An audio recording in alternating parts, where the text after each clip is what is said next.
দরবেশ সাহেব আজ নৌকার মাঝি সেজেছে, রক্ষা পান নাই। রক্ষা পেয়েছে?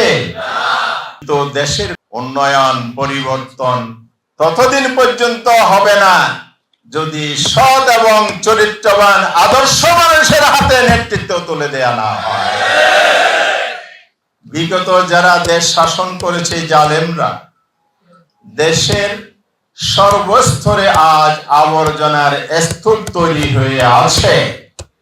সেই আবর্জনাকে দূর করতে হবে, পরিষ্কার করতে হবে। সরকার সংস্কারের উদ্যোগ নিয়েছে, ভালো কথা।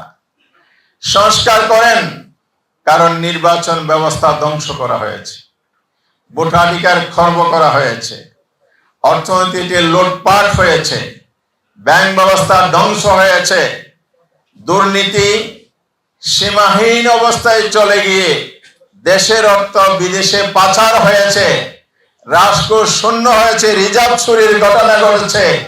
দরবেশ সাহেব আজ নৌকার মাঝি সেজেছে, রক্ষা পান নাই। রক্ষা পেয়েছে? তিনি শেয়ার কেলেঙ্কারির মাধ্যমে কি ঘটিয়েছে বিশ্ববাসী জানে, দেশবাসী তো অবশ্যই। তাহলে এই জায়গা শিক্ষা ব্যবস্থা বানরের বংশধর বলা হয়নি আপনাকে? আপনার জাতিসত্তা বিলুপ্তের আয়োজন হয়নি? সকল অপচেষ্টা ব্যর্থ হয়েছে, জনগণ সফল হয়েছে, আলহামদুলিল্লাহ। তবে এই সাফল্য চূড়ান্ত সাফল্য নয়। আবর্জনা ক্ষমতার পালাবদলের মধ্য দিয়ে যদি শেষ হয়ে যায়, তাহলে জাতি মুক্ত পাবে। দেশে যদি গণতন্ত্র ফিরে আসে, জনগণ মুক্ত পাবে। ভোটাধিকার ফিরে পেলে জনগণ মুক্ত পাবে।